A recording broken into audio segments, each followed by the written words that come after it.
The Russian fleet may be preparing the ground for an escape from Tartus amid the rapid advance of Syrian rebels across Syria.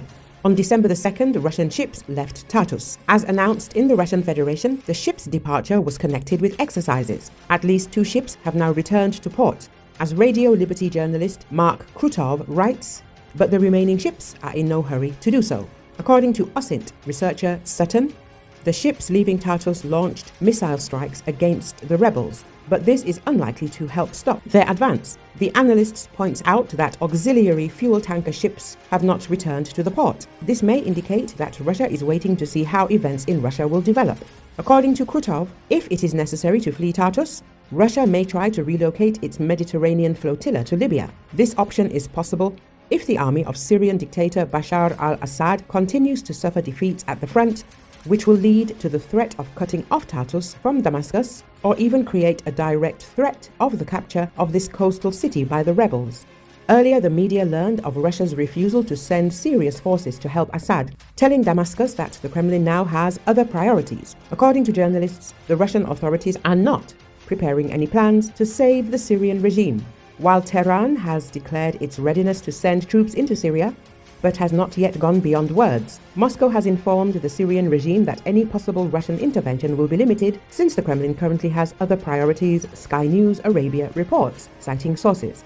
The article notes that due to the invasion of Ukraine, Russia has not been particularly active in the events in Syria in recent days. After intervening in Syria in 2015, Russia helped Assad's forces regain control of many territories, but Damascus is now losing them again. Armed groups in Syria are advancing at a rapid pace, practically without engaging in combat with the Syrian army, the journalists write, noting that the pace of today's offensive is significantly higher than at the beginning of the civil war in 2011.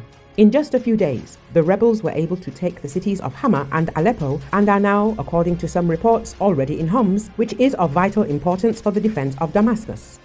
The Washington Post in turn notes that the rapid advance of the Syrian opposition threatens the key achievement of Russian dictator Vladimir Putin, the 2015 military intervention in Syria, which strengthened the Assad regime. Meanwhile, it became known that Assad's troops' defense of the east has collapsed. The Syrian army is retreating from the southern bank of the Euphrates River, away from Raqqa, and is also leaving Deir ez-Zor.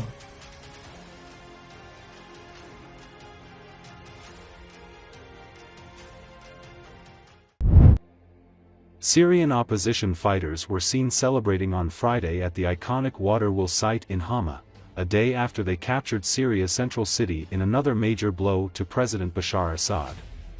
Fighters were seen posing for pictures with their weapons and celebrating their victory on the Orontes River. One fighter, who did not give his name, celebrated returning to the city 13 years after leaving it.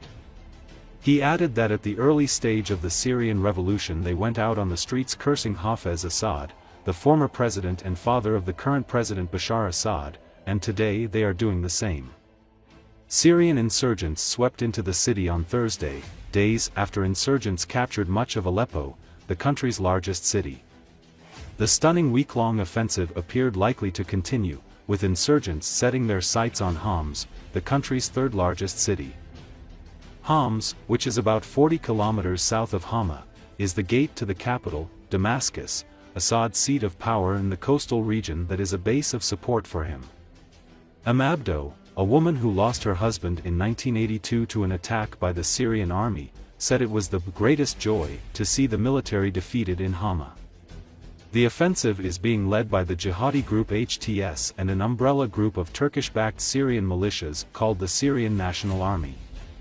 Their sudden capture of Aleppo, an ancient business hub in the north, reignited the Syrian civil war that had been largely a stalemate for the past few years. Hama is one of the few cities that has remained mostly under government control in the conflict, which broke out in March 2011 following a popular uprising.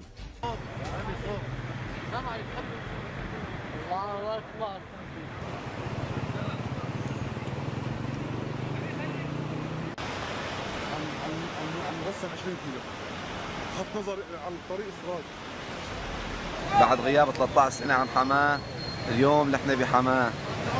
تاريخ 6/12/2024 هي ساحة العاصي. بال 2011 طلعنا نقول ينعل روحك يا حافظ، وهلا بتاريخ 2024 نرجع بنقول ينعل روحك يا حافظ، وان شاء الله مستمرين حتى النصر.